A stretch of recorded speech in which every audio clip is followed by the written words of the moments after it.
महाभारत की अनकही कहानियां, अनसुने पहलुओं की अद्भुत यात्रा। जब भी महाभारत की बात आती है, हम अक्सर युद्ध, भगवद गीता, कर्ण, अर्जुन, द्रौपदी और कृष्ण जैसे प्रमुख पात्रों की ही चर्चा करते हैं। लेकिन क्या आप जानते हैं कि महाभारत के विशाल महासागर में ऐसी अनगिनत कहानियां हैं जो समय की धुंध में कहीं खो गई हैं। ये कहानियां न सिर्फ रोचक हैं, बल्कि महाभारत के प्रमुख कथानक को गहराई से समझने में भी मदद करती हैं। तो चलिए, आज हम आपको लेकर चलते हैं महाभारत की कुछ ऐसी अनकही कहानियों की रोमांचक यात्रा पर, जो आपको सोचने पर मजबूर कर देंगी। विदुर का जन्म और उनके जन्म की रहस्यमयी कहानी। महाभारत में विदुर एक प्रमुख पात्र हैं, जो अपनी बुद्धिमत्ता और नीति के लिए जाने जाते हैं। लेकिन क्या आपको पता है कि विदुर का जन्म एक साधारण परिवार में नहीं हुआ था। विदुर असल में धर्मराज के अवतार माने जाते हैं। ये तब हुआ जब ऋषि व्यास ने धृतराष्ट्र और पांडु की माता अंबिका और अंबालिका के साथ उनके सेविका के साथ भी संबंध बनाया और विदुर का जन्म हुआ। विदुर ने हमेशा धर्म का पालन किया और इसलिए उन्हें महाभारत का सबसे बुद्धिमान व्यक्ति माना जाता है। ये रहस्य कि विदुर धर्मराज के अवतार थे, बहुत कम लोग जानते हैं। कर्ण का सूर्यदेव से मिला अमोघ कवच और कुंडल। कर्ण की वीरता की कहानियां तो जग जाहिर है, लेकिन क्या आप जानते हैं कि कर्ण के पास अमोघ कवच और कुंडल थे, जिन्हें उसने सूर्यदेव से प्राप्त किया था। ये कवच और कुंडल उसे अजेय बनाते थे।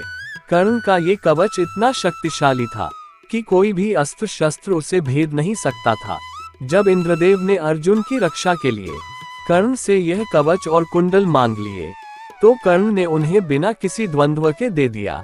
यही नहीं, कर्ण ने यह अमूल्य कवच और कुंडल ऐसे समय में दान किए जब उन्हें इसकी सबसे ज्यादा जरूरत थी। ये कथा कर्ण के महान दानवीर होने की अनकही कहानी है। भीष्म और अम्बा की अधूरी प्रेम कहानी। भीष्म पितामह की प्रतिज्ञा की वह जीवन भर विवाह नहीं करेंगे। महाभारत की सबसे प्रसिद्ध घटनाओं में से एक है, लेकिन इसके पीछे छिपी अम्बा की कहानी बहुत ही कम लोग जानते हैं। अम्बा काशी की राजकुमारी भीष्म से प्रेम करती थी, लेकिन भीष्म ने अपनी प्रतिज्ञा के कारण उनके प्रेम को अस्वीकार कर दिया। इसके बाद अम्बा ने प्रतिज्ञा ली कि वह भीष्म की मृत्यु का कारण बनेंगी। इस प्रतिशोध की आग ने अम्बा को इतना प्रभावित किया कि वह अगले जन्म में शिखंडी के रूप में जन्मी और महाभारत के युद्ध में भीष्म के पतन का कारण बनी। ये प्रेम और प्रतिशोध की अनकही दास्तां महाभारत के प्रमुख पहलुओं में से एक है। अश्वत्थामा का अमरता का श्राप।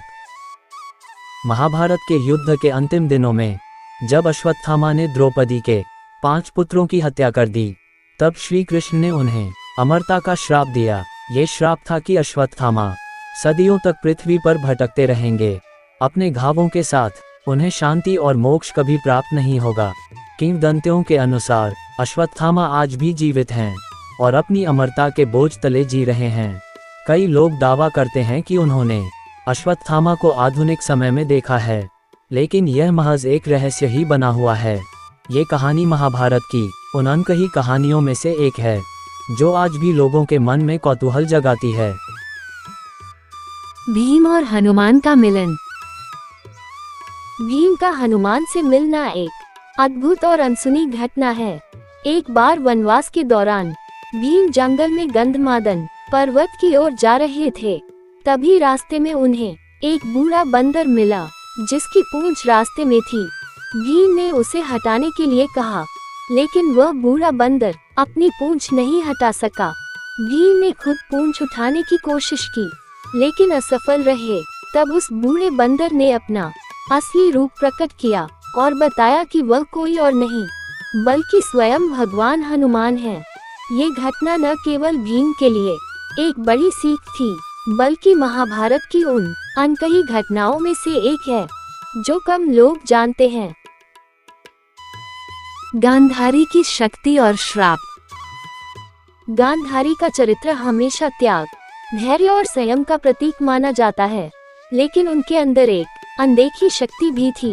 गांधारी के 100 पुत्रों की मृत्यु के बाद उन्होंने श्री कृष्ण को श्राप दिया कि जिस प्रकार उनके वंश का नाश हुआ, उसी प्रकार श्री कृष्ण के यादव वंश का भी नाश होगा। कहा जाता है कि गांधारी के इस श्राप के कारण ही द्वारका का विनाश हुआ और यादव वंश का अंत हो गया। ये घटना महाभारत की मुख्य कथा से अलग है, लेकिन इसमें गांधारी की छिपी हुई शक्तियों का प्रदर्शन होता है। नकुल और सहदेव की अनकही वीरता।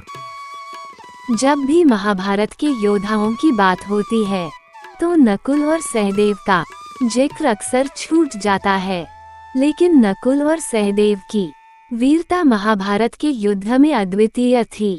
नकुल ने अश्वों के प्रबंधन में अद्वितीय क्षमता दिखाई, जबकि सहदेव ज्योतिष और युद्ध नीति में पारंगत थे। वे दोनों न सिर्फ युद्ध में कुशल थे, बल्कि उन्होंने पांडवों के पक्ष में महाभारत के युद्ध में अहम भूमिका निभाई। इन दोनों भाइयों की अनकही वीरता महाभारत के उन हिस्सों में से है जो अक्सर नजरअंदाज कर दिए जाते हैं। कृष्ण और द्रौपदी का संबंध। कृष्ण और द्रौपदी के बीच एक अद्भुत और गहरा संबंध था, जिसे बहुत ही कम लोग जानते हैं। कृष्ण ने द्रौपदी को सखा कहा और द्रौपदी ने उन्हें सखा के रूप में स्वीकार किया। जब द्रौपदी का चीरहरण हुआ, तब कृष्ण ने ही उसकी रक्षा की थी, लेकिन इस घटना से परे उनके बीच का रिश्ता बहुत खास था। कृष्ण हमेशा द्रौपदी के साथ खड़े रहे और उन्होंने पांडवों के संघर्ष में द्रौपदी का साथ दिया। ये रिश्ता प्रेम और मित्रता का अद्वितीय उदाहरण है, जो महाभारत की अनकही कहानियों में से एक है।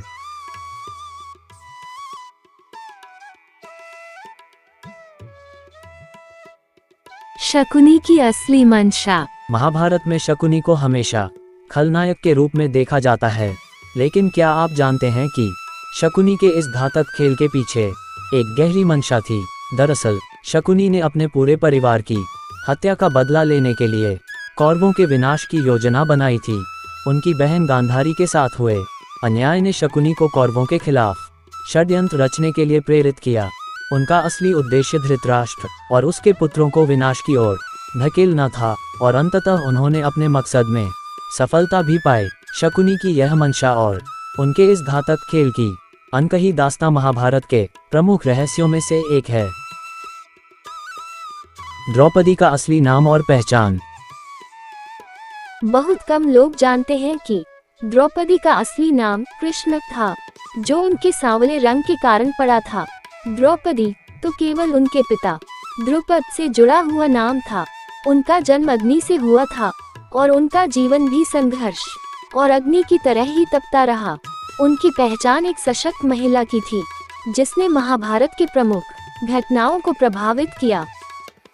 महाभारत की ये अनकही कहानियाँ इसे एक नए दृष्टिकोण से देखने का अवसर प्रदान करती हैं। ये कहानियाँ महाभारत के उन पहलुओं को उजागर करती हैं जो न सिर्फ रोमांचक हैं, बल्कि पाठक या